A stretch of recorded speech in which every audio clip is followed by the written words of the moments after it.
Welcome to the Mobile Monger Podcast, where we go behind the scenes in the cheese world to chat with the people making, selling, or distributing your favorite specialty food products. I'm your host, Janae Muha, certified cheese professional, longtime cheesemonger, and producer advocate. Over the last 20 years in the specialty foods industry, we've watched as companies grew from tiny one-person operations to nationally distributed businesses that require a bevy of employees. Some of those brands have in turn become legacy brands. One of the ones I personally enjoyed watching grow into their own was Olympia Provisions. Elias Cairo took his passions for sausage and charcuterie and turned them into a well-respected and notable brand. This road is not an easy one, and I chat with Eli about the twists and turns it took to get to where Olympia Provisions is today.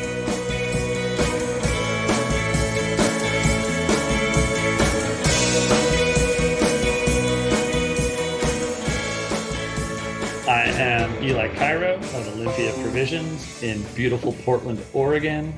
I am the owner and operator of Olympia Provisions. I make the salami and the sausages.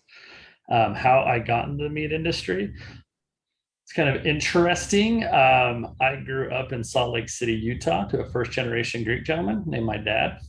And we raised animals and we processed them. We hunted a ton of them and we operated restaurants as well. And when I was 17 years old, I was shipped off to Switzerland. When I was 17 years old, is when I wanted to become a chef. When I was 18, turning 19, I went to Switzerland and ended up in the Swiss Alps in a small little region called the Tockenburg, which I think the cheesemongers out there in the world are starting to recognize that the Obertockenburg is I'm in the Obertockenburg. The Tockenburg is getting famous for Hallerhacke down in the bottom in the lowlands. But I was essentially on the ridge that separates Appenzeller, which is very famous in America now, in Tockenburg. And I was up in this little valley and I did an apprenticeship under a gentleman named Jäger Stumpf, which is the Jägermeister of the valley up there. That's like the game warden, I guess you'd call him, of America. In America. And, so we processed all these wild game, and I was supposed to be there for 6 months. I fell in love with it once I realized that they were processing game, and my neighbors were some of the best cheesemakers in the whole valley. And we had a full bakery, and it was in the middle of a ski resort tucked away in a very remote little corner. I was like, I'm not getting out of here. The food is too darn good. So I begged to stay, and I did that by begging or not taking any time off of work pretty much, and running across the street to rotate the neighbor's cheese, or throwing their hay, or cleaning their stalls, or we had a kill facility in the valley too, where they would do some small amount of on-farm kills and stuff, and whenever they needed help I would go down there and clean pens and so on and so forth. Stayed there for 5 years, wrapped it up. I was going to live in a small town after my apprenticeship in Switzerland called Graubünden. I wanted to make Bündnerfleisch, that's air-cured beef.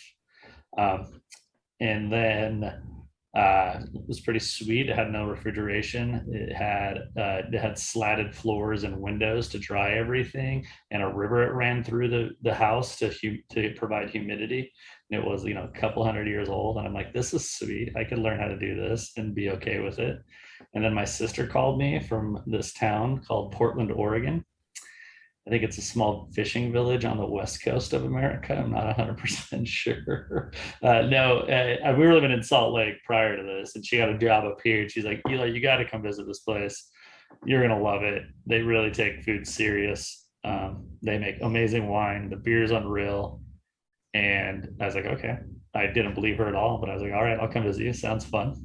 And she took me to the Portland Farmers Market. And this is a very, very true story. I was walking around the market, and this is, I think, 2005, 4, not sure, somewhere in there, 4 or 5, before I moved back. Anyways, I met a gentleman named, I don't know if he was there, but I tried a little cheese called Rogue River Blue Cheese, or blue cheese from Rogue River. And I couldn't believe it was American made. And I was like, wait a second, this is selling here? And they're like, yeah, we're selling the heck out of it. I was like, that's amazing. We went around and like tried all the organic mosh, and I had like it's almost laughable now, but it was so delicious. Is a Widmer Hefeweizen. And I was like, damn, like, That was a big thing in that time. so Widmer good. was, yeah. Still is darn fine. Like Yeah. it's still darn fine beer. And I was like, wait a second, this is all happening. And then I mentioned to my sister, like, we should get some salami because we're going on a picnic, and I was a big fan because I've been spending so much time making it. I got to check out if people are eating this blue cheese, what the salami situation is in America. Didn't have any at the farmer's market. Nobody was making it apparently at the time. And then we went to Whole Foods, and that was like the first time I saw, fake salami where it was covered in milk powder and rice flour to make it look like mold. And it was like super tangy and sour. And I was like, holy hell, how are people eating this amazing blue cheese and at the same time not caring what salami tastes like? And then told my sister I'm moving back to open up a company called Olympia Provisions. Fast forward now, here we are. Boom. Done. Easy. It wasn't quite that easy, but that's how I got into the meat industry. Yeah. So like, even there's even one interesting thing that happened during that apprenticeship. I was cleaning the floors in the kitchen, and somebody came in and threw a snowball. I was mopping, and I slipped and I caught myself on the French top. And so I burnt the heck out of my hands. And I like showed up the next day because it was after service, and they were like, whoa, what happened to your hands? I'm like, I found the French top, long story. And they're like, well, you got to work, we need you to work, we're not going to just like put you like on the DL, you have to like actually work. And so they took marmot fat, they used to shoot a lot of marmots that were up in there, and they coated my hands in marmot fat and wrapped my hands in butcher glove, and they're like, you're just going to go into the butcher shop and cut and make pfeffer and sausage. And that's what I did. And during that time, that was like year one I was there, I was like, wow, this whole butcher, these cooks are running around like crazy. Looks like a pretty stressful gig. We're just kind of hanging out and at the time smoking cigarettes and cutting up animals and being efficient, but this is a little bit better. So I continued my cooking apprenticeship, but I was like, the whole time I'm like, this is way better back here cutting up meat and making sausage. So fast forward to now, wow, here we are. Yeah, less running around when you have a big side of meat in front of you that you need to process. Way more lifting, but way less run, way less stress. Gosh, cooking and running a kitchen is so stressful, and it's so awesome. The swap off is that our jobs are so monotonous, right? It's every day, like you're cutting and lifting and moving and trying to master perfection. And cooking job, and when you go line cook or run a kitchen, it's like every day you're just like, wow, my hair caught on fire 13 times, but the day's over, and Jesus, it was so fun. So they're both pretty cool. Well, I like this idea that I could have probably sold you some of that salami from Whole Foods in 2004 or whatever, because that's when I moved back home to Portland. So, and actually my hometown was supposed to be the Portland of Oregon, but it didn't work out. St. Helens was supposed to be the like main port of Oregon, but it didn't work out. Nice up there. It's okay. I mean, it's my hometown, so you have to hate it.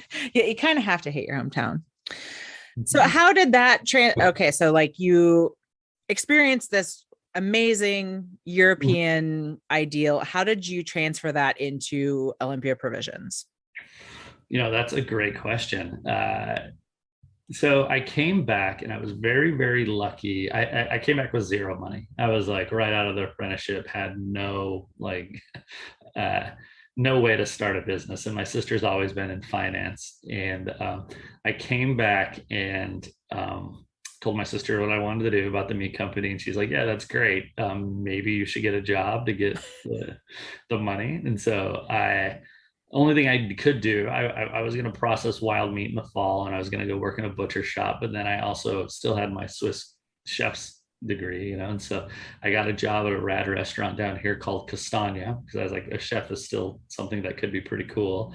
And I walked into Castagna, and it was I just pinched myself that I like landed in that kitchen, because Monique and Kevin cared so much about the farmers, agriculture, the foragers, the fisheries, and making amazing food. And it felt so much like I stepped out of Switzerland, had like a hot 2-minute break in Portland, Oregon, and then was right back in the European life of, cooking all day and making awesome things. And I told her very clearly on that my goal was to open up like a salami shop, and she loved it.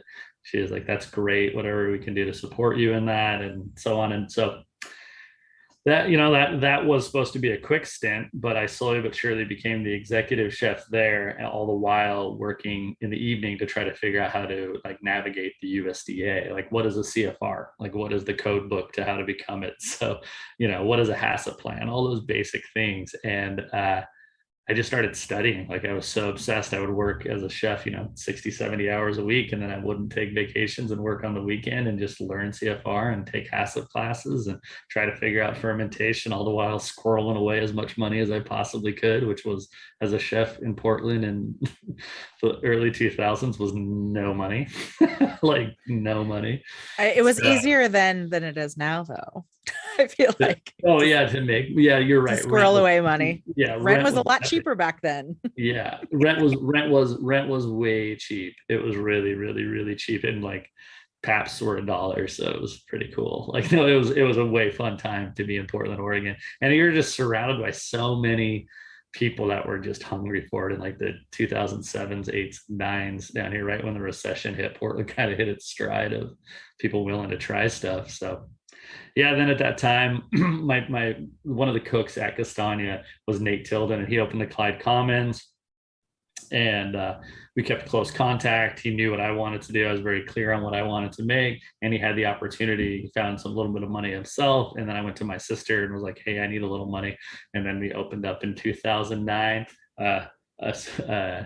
About a little bit of money from my sister, and then in 2009, I opened up a 900 square foot one-man USDA approved charcuterie shop where I could ferment meat naturally and cover it in mold and sell it over state lines. And it was, to the best of everybody in the USDA and my knowledge, the first one in the history of the state, which was really cool. And I thought I was going to lose my mind. it was, I think that a lot of these startup companies, and especially in the meat world at that time, it was like, man, it's hard to rub two pennies together, plus you're dealing with the USDA, plus you're trying to figure it all out.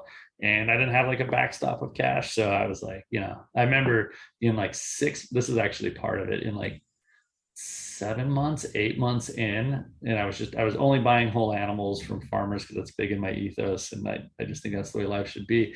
And I was like just scraping pennies and just watching this bank account just do this, and I was working more than I've ever worked in my life, like going to the farmers markets every night, and then like scrubbing the floors, had to be there at 5:30, and trying to do a wholesale call when I didn't even have salami to meet, like sell. Like, it was just silly. My restaurants were really busy, and restaurant was really busy, and I was just like, what am I doing? Had no money, and I literally thought I was gonna have to get a second job. I like went to Nate Tilden and them, and like I think I'm gonna have to like bar back, and I'm gonna start doing early morning baristaing at Stumptown. True story. I was like, and they were like, well, everybody, you're selling everything you produce. People seem to really enjoy it right now.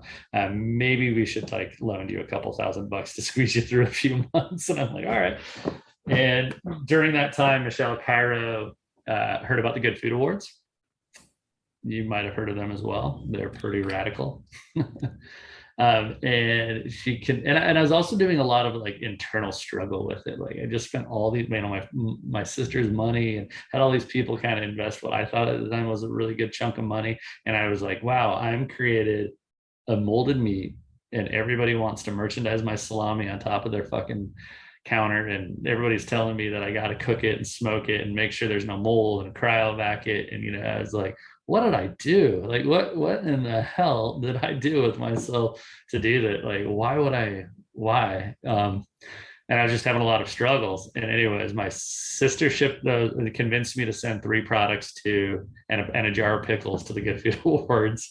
and they all won. And one of them was the saucisson de Arles, just the sea salt and mold salami. And I was like, if I can get Americans just to, love the quality of pork and mold and not a tangy like sour bomb salami, holy hell, like there's a chance. And that people had no clue who I was, tried it and it won. I was like, hot damn, I might be onto something. Yeah, that was cool. And then had to borrow more money from my sister to get my airplane ticket to San Francisco. I think I crashed on one of my friends' couches, one of Nate Tilden's friends, and we bought a bottle of whiskey because we had like not a whole lot of food, ate a lot of salami, and we sold a shit ton of salami at what is that, the Mercantile that they used to throw in that year one right out in front of the ferry building down there. And like Sam from Fire inquired about buying my salami, and I was like dying because I knew of the myth. And Whole Foods, and there's like this starting company being like, hey, we're opening up a company called Italy. They're like, your salami tastes like Italy. Would you ever co-pack? And I was like, I don't even know what co-pack is. Like, it was just a whole. Sam actually asked me for my first wholesales like credit app or whatever you call them. And I literally texted my sister while I was there being like, Michelle, like this guy wants a wholesale credit app. What is that? Anyways, that's how I got into the meat industry. Is that what you're hoping for? Did we cover it all? I guess just more in tune with how do you keep that European vision in what you do with OP now? Yeah, that's kind of hilarious in my world, because I am so obsessed with it that I think that if you work for me, by it I mean tradition and traditional products and products that have stood a time, hundreds and hundreds of years of tradition, and that,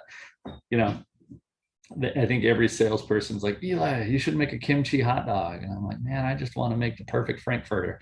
Like I want to make a saucisson sec. I do not want unicorn horn and like pop rocks in my salami. So like to me, I find that there's just such a beauty in those traditionally made things that are just not for wow factor, that don't necessarily follow a trend per se. And so and to me, to really get better at that and to like try to really enforce that, it goes from the techniques. Like the whole meat industry in America, as far as I'm concerned, is all built on margin and speed, and that has little to do with tradition or flavor or decadence or trying to create something unique. And that's just what I've always wanted to do. I don't ever want to get rich playing another human's game. So it's like, hey, this is what we do.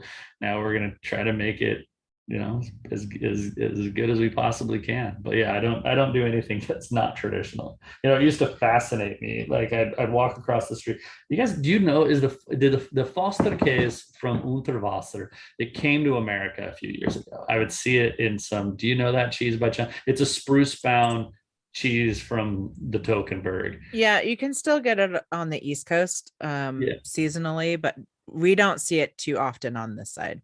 Yeah, and like Kirby's, there's these cheesemakers, right, that were like my freaking neighbors, and even like the Butnerfleisch guy, where they were just always so content making, seasonal products, of course, things that rotated throughout the year, but being like so content on every year trying to get better at their product and so happy with it. I don't know how to explain it, but I was like, why would I be trying to make like ginseng something that's out of my wheelhouse? I'm not going to outsmart these humans. Like they've been working on these recipes and these the flavor profiles forever. And salami Etna, like the first time I ate a salami Etna where it's sea salt, lemon zest, and pistachio, I'm like, that's perfection, because they've been growing lemons and pistachio and sea salt in this region forever. Now I just want to mimic it, and it'll probably take my whole life till I'm like, ooh, I did it. Look at that. That tastes just perfect. I'm gonna walk away from it. But yeah. That's the thing about, trends, they fade, and like traditional good products stand the test of time. That's just I think that's true. Yeah, I do. And I do. I think being a salesperson for me is frustrating, as I think that, every human being has gone up to my Vic. You guys need to start slicing synthetic casings, cover your milk powder cryo vacuum, make them shelf stable. Have you heard about the snacking category? And you're just like, fuck me, like, God, did you not, like, I could, by the way, we're doing okay. We're staying this course. Well, I mean, it would be different if you guys didn't seem as successful as you are right now. So true. Talk to me later. And when I'm like poor, I'll be like, yeah, have you tried my whatever it is? No. So I've had the fortunate ability to come and visit and get an Eli special tour of the new plant. Oh, cool. New-ish, I guess. 6 years now. Yeah, it's been a while. I mean, the last 2.5 years are kind of a wash, but Well, you know, true. Whatever. So 3 years. We'll just wipe those out. 3 years. Yeah. But one of the things that I was really impressed with was the humanity that you actually put into all of your products, where you create the spice mixes on hand right then and there. Everything is hand wrapped.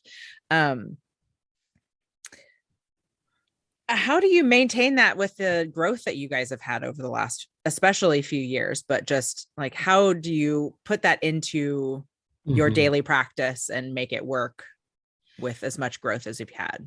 Yeah, that's a great question. Gosh, it's like, for one, I first and foremost have to say I've been very, very, very unbelievably fortunate in like what is this, my 14th year now?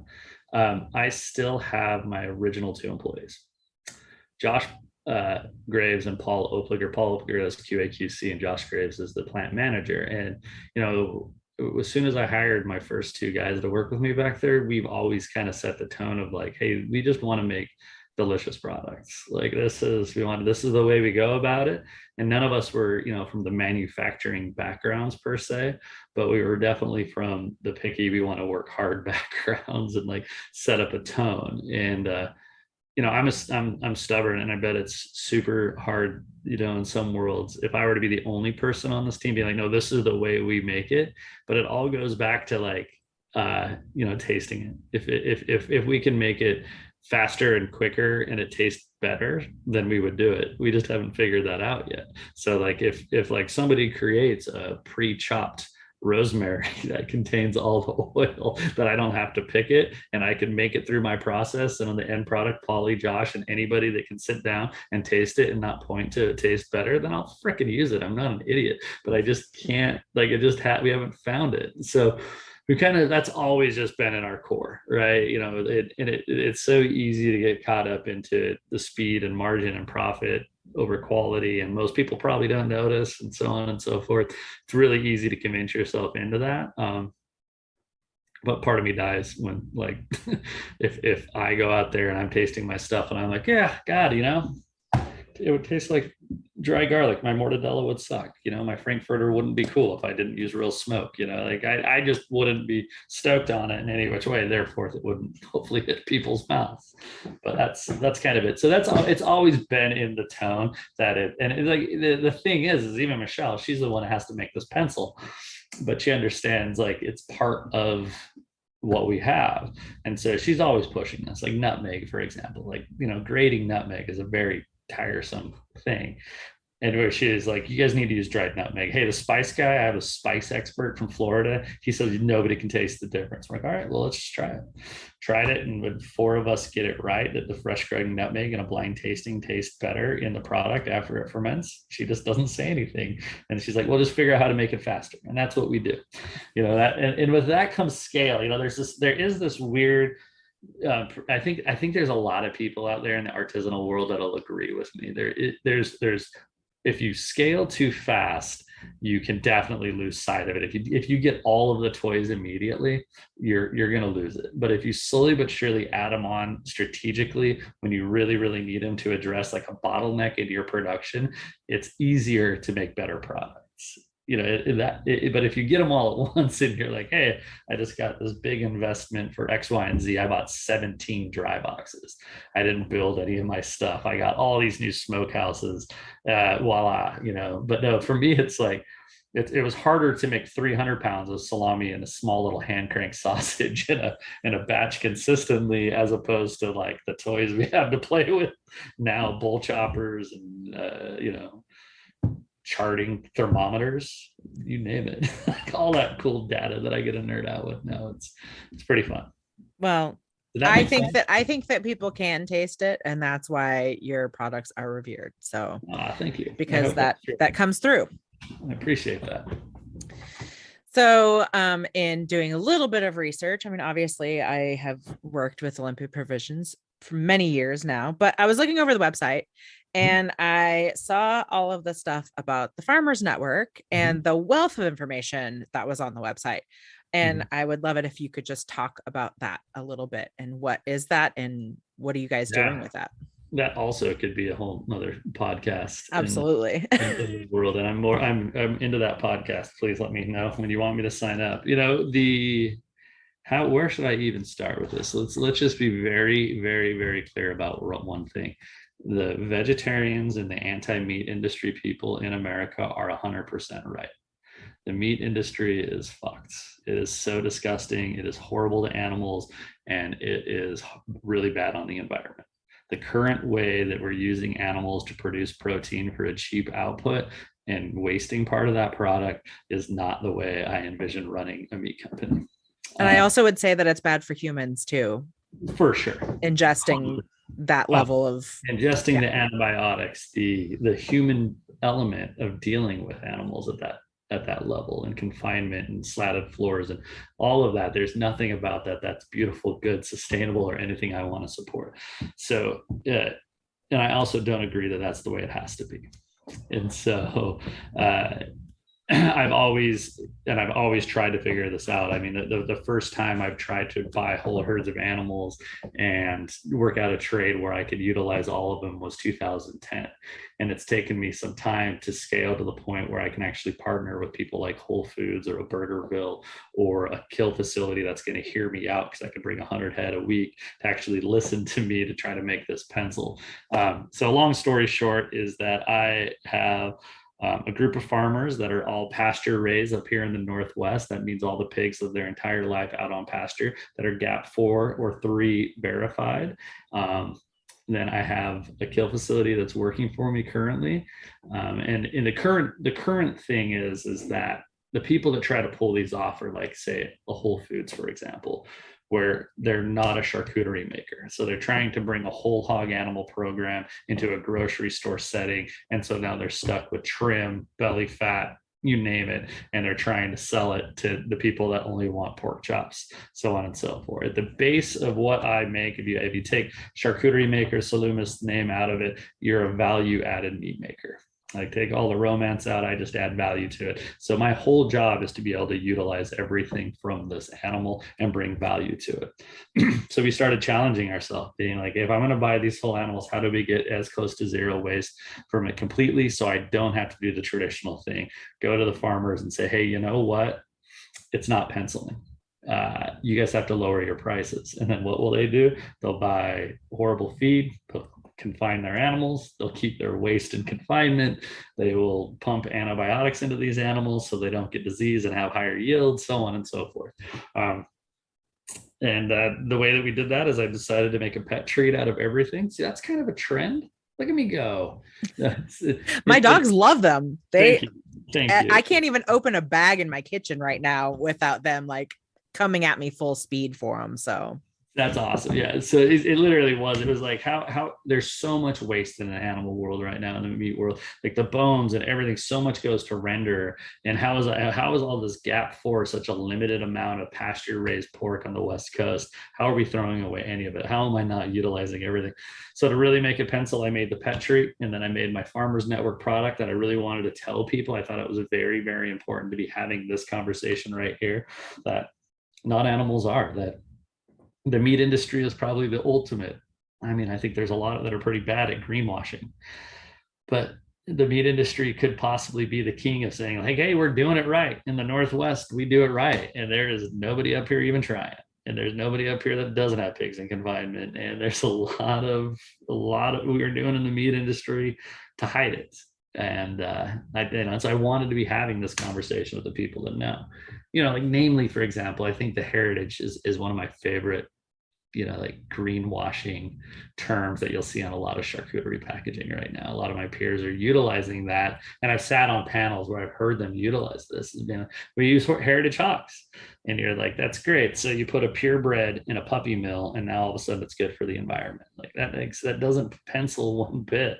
Like don't come at me with heritage as long as you're using antibiotics and cutting their ears off and clipping their tails and nose so they can't bite each other and pumping them full of antibiotics. That means nothing to me. Come to me with the way your farmer's raising them, what he's rotating them, what they're doing to better their land, and why the texture tastes better in the winter than the summer. And now I will officially get off my soapbox. I apologize. No, I think it's fantastic because it is a conversation that I think people need to have.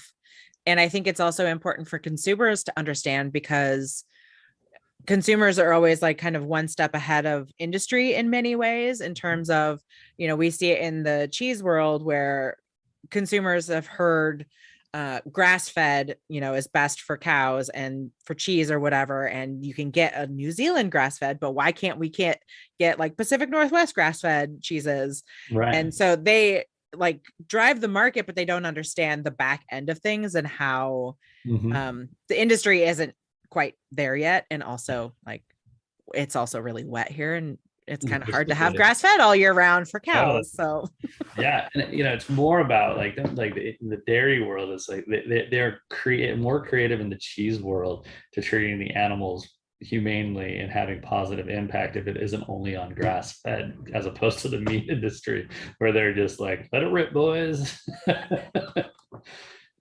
Anyway, sorry. But I think it's just an important conversation with consumers to understand that, like, how long it has taken you. If you said you started working on this in 2010 and it's like 2022 now, and you're finally just starting to really get this program kind of off the ground. And I don't think that people realize where we are in the back end of the industry. Yeah. So. And where, it's the consumer that will dictate it. Like if I would have been able to start this chain of farmers and been able to charge top dollar of what it would actually truly cost to make all this happen without making a pet treat, I probably wouldn't have. But the whole goal isn't, at least for me, isn't to make a Frankfurter that not everybody can afford. I don't want to price myself out of it, because that's counterproductive too. I'm not going to actually have a big impact till I can show, hey, look at this, with being a little bit more responsible, with having better contracts, and being efficient with it and not wasting. It's actually a comparable model. Maybe more people would be interested to like moving pigs on pasture if they just were X, Y, and Z. But yeah. Well, we'll definitely have a more in-depth conversation about this at another point. But also, I found that your guys' website was such a wealth of information. I was actually kind of shocked at how the timeline, everything is like really transparent. And I really appreciate that, because we don't get that very often from companies. So that's a big part of it too. Is like, how many people told me not to make a pet treat with my brand on it? Like 98% of the people, like, this is a bad idea. Like you're a high-end specialty salami maker. They're not gonna care about your story. They're gonna think of you as just a money-hungry person that's trying to branch out. And I'm sure a lot of people do see that. But to me, I wanted the people to understand that there's so much waste in these, to have more opportunity to show that people are wasting a lot of these amazing animals. Like, have that conversation. It should be a little different. I mean, if I were to go to Switzerland to some of the shops that I worked with, and I would show the waste that was at a kill facility out of not like, we're good at processing quickly and capturing the important things, but just the rest of rendering and what people are doing with it, they would just be like, what? Like, this will never pencil. You guys are too young. We have too much to ruin. Like, it just wouldn't work. So yeah. It's and shocking. If I care about good food for myself, but I also care about good food for my animals too. So they eat well also. So of course I'm going to be like, yeah, I want Olympia Provision pet treats for my dogs too. I agree with you. And it's made, and you've been to this plant. Like, it is USDA third person audited. This is a clean facility. And those sausages, if there were salt in them, would be really good. They smell delicious. Every time I open it, I'm like, I just kind of want to pop one in my mouth anyway. But they're totally like safe, and they're like Michelle, my only sister, the CEO, the girl, the woman that runs this amazing place, she's like, you should just do this for collagen. Like collagen's so hot right now. Like this is so healthy, and I'm like, oh god. You're probably right. Like, yeah. Anyways. So what do you see for the future of Olympia Provisions? Like, where do you see it going? Are you just going to keep trucking along, or you have more plans coming at us? Yeah, as I scale this, as I scale a farmers network, currently I'd say we probably have one of the largest pasture raised pork networks in the entire West Coast, which is shocking for a bunch of liberal people that want to improve the environment, that the small little company has maybe the best, the opportunity to make such positive impact. I want to, continue my goal to like vertically integrate has a bad idea. Like not saying that I'm like trying to buy all the farms or X, Y, and G, but I want to ensure the longevity of it. And that's tricky. I don't, what's the ultimate Wendell Berry quote? Like if you accomplish something that actually improves agriculture in your lifetime, it wasn't ambitious enough and it won't last. Like there's a way that I see us in the Northwest taking this model and having the infrastructure built, that this is part of what happens up here or on the West Coast. Hey, these farmers actually make a livelihood using pigs to remove invasive species, to improve their land by fully utilizing them, and it's a thing. It makes the best charcuterie in the world. Like the pork that is going in here tastes better because of X, Y, and Z. And if you deviate from these standards, it's going to suck. It would produce, a DOP of what our product standards are. And how to do that, now that's a lifetime of work. So that, making sure I'm continuing making the best salami, but continue to work on actually what makes the product what it is and how it actually has a long-term positive impact in this whole place. So that is what I'll get that action item. I'll do that next week. Well, it's a good thing you've already got a foot in the right direction. So yeah. And this is just this is my newest version of how I'm going to make it work. And if you've ever built anything, that, hey, it may look totally different by the time I say there it is. It might be, who knows. But yeah, that, as soon as I get this dialed with pork, obviously we're still in cattle country up here. There's a huge opportunity to utilize some of these amazing beef farmers up here, ranchers that have really good practices and really amazing beef and don't have a way to bring it to market with a value added product. And I know how to make as much charcuterie out of beef as I do pork. And so let me dial this out and then start working on GAP 4 pasture raised beef with a positive impact up here and supporting that part as well. Delightful. Yeah. So we have ACS coming up at the end of July. How much are we going to meat party at ACS? How much am I going to party? How much are we all going to meat party is what I'm saying. If the Good Food Awards little one night, what is that called? The mercantile was any kind of glimpse into it, I'm officially scared. Like I think people have been locked up for way too long and have lost control of how to not have. I mean, the fun button got turned on and it didn't turn off at all that whole weekend. So I think that it's going to be a great goddamn time, and I think Portland will be ready for it by then. Like getting everybody together. This town can really show a good time. We do pretty good. Truly. Yeah, so I think it's going to be really, really fun. I mean, hopefully, I'm sure we'll do a lot of things around. I wish Alexis was here because I bet she knows exactly what we're going to be doing.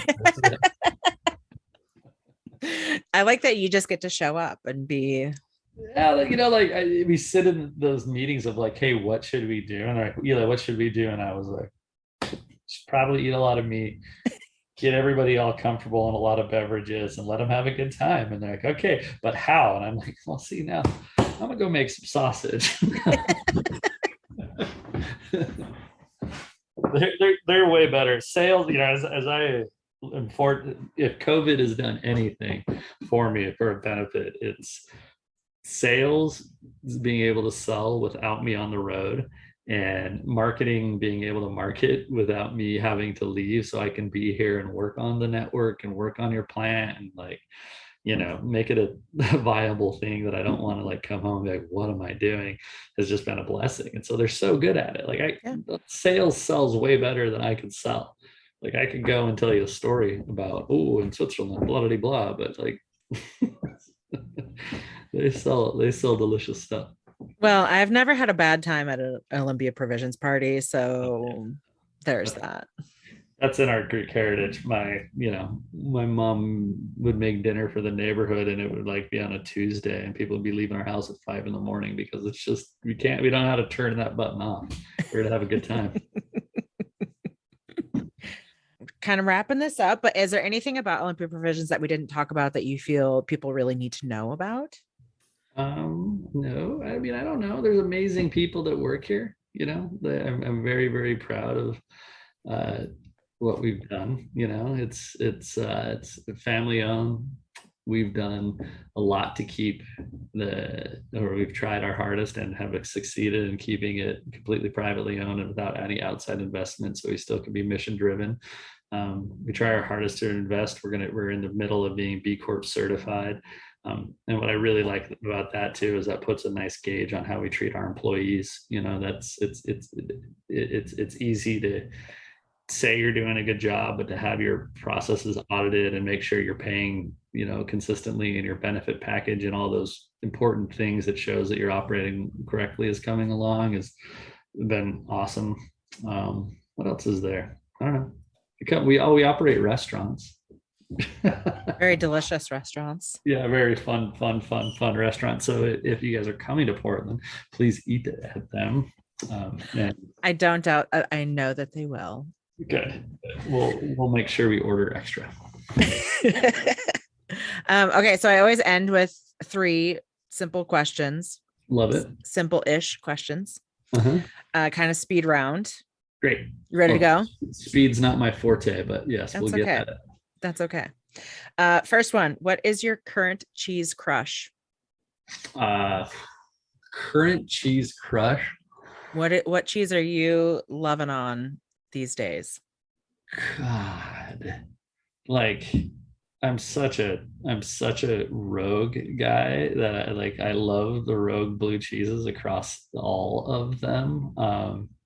I would say that that's the cheese that is in my fridge year round always, because I grow so many vegetables and I put blue cheese on everything, and I think any smoked meat is just darn fine with blue cheese, and so I'm going to just stick with Rogue, if that's okay. That's more than okay. This is your cheese crush, not mine. Yeah, god dang it. No judgment here, and also it makes sense. But the Upland stuff, of course, is Alpcasey things. Like, my god, it's nice to get transported to freaking Switzerland and be like, what is this? How is this made here? So unbelievably delicious. Yeah, those are good. What else is there? I've been in the wintertime, I just got out of this, but I bake so much spruce rind cheese and dip salami into it that it's probably not healthy. I know it's not healthy. There are worse things you could be doing with your body. That's true. I get really excited for the roviolas when our cherries are here too. Like, there's something about that I'm like, so that's not my current crush, but I'm excited for it. Yeah, it's your soon crush. I have a crush on something. Yeah, it's your summer crush. There we go. Thank you. Okay, next one. Favorite cheese pairing? Favorite cheese pairing besides cherries and roviola? God, let's do. I mean, that you could say that if that's what you want, but well, I fucking love, and this is a very, very Swiss thing, and I can't get enough of it, is raclettes and caraway. As like a spicy, flavory, like goodness thing. I don't know why that is, and cold beer. I could drink that or eat and drink that for hours over potatoes. Is like probably my favorite cheese experience. So just raclette with a shit ton of caraway. Beer perfect. would be it. Perfect. My wife's a winemaker, so she's probably pissed that I didn't like. Well, and you could have also said any of your own products too with cheese. So, but Oh. Let's reflect back to earlier in the story when I'm like, the sales hates me. Okay, the last one, like your top food memory. What is like the thing that you look to as being like, that was the ultimate in like a moment of eating something delicious or cooking something with someone, just the moment that really stands out in your head first thing? Yeah, I was lucky enough the year after my apprenticeship to go to the Greek islands for Easter. And in Greek Orthodox religion, Easter is a big thing, and we make an amazing dish called kleftiko, which is it's like, there's not really a recipe for it, but I was on a Greek island. The whole village came over to this tiny little part that we were staying at, and they all had their own their own recipe. And we built this gigantic fire in a pizza oven. And so you put like a whole animal in a pot. We killed baby goats that morning, and like your beans, and people were putting grapevines and whole things. And then you put a dough, like a pita dough, over the top of it, and everybody loaded it into this pizza oven. And then you suffocate it, and then you all go party, and then you go out that night because Easter happens that evening. And in this village, you try to wake them up using dynamite. And so we were like launching dynamite till, bouzouki bands and Greek dancing through it. And then it dawned on me that we had spent the whole day prepping food, and like everybody slowly but surely migrated out to watch the sunrise over the Mediterranean and break into this pizza oven. And like all the farmers brought their amazing feta, and it was like a 40 top of all night drunk Greeks there just eating epic lamb and crumbling cold cheese on it. And I'm like, God, this is it. Like, this is what food's about right here. They've been doing this thing for thousands and thousands of years, and I can see why they look forward to that. And so that I'll go with that. That's a great one. Yeah, it was pretty good. And I like that. I mean, I've talked to quite a few people, and this is completely different than anybody else's that I've heard. So I love good. That. I also feel like Greece is like hit a tourist attraction currently, because I have like multiple friends in Greece right now. Oh, good. That makes me happy. Greece is an amazing place. It makes me very jealous because they're showing pictures of like the clearest blue water, and like I'm just like, why can't I be there right now? I know. I don't. My sister gets to go back, or she doesn't get to. She goes back every year for like my uncle's name day and my dad's village, and every year I don't go because it's during hunting season.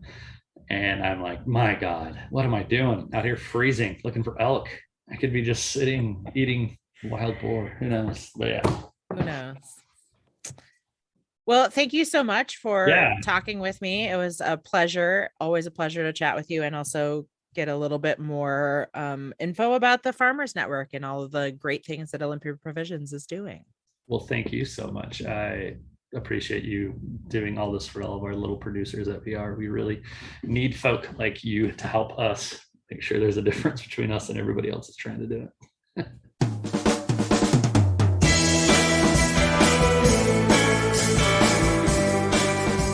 Eli's commitment to quality and authenticity is something I hope inspires others to follow in those footsteps.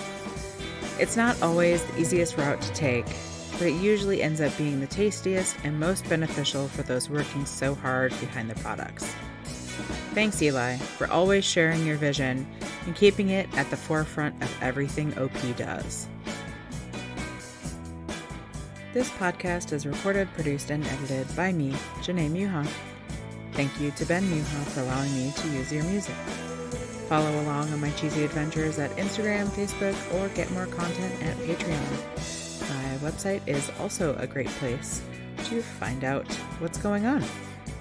Thanks for listening, and remember to keep spreading the word of good curd.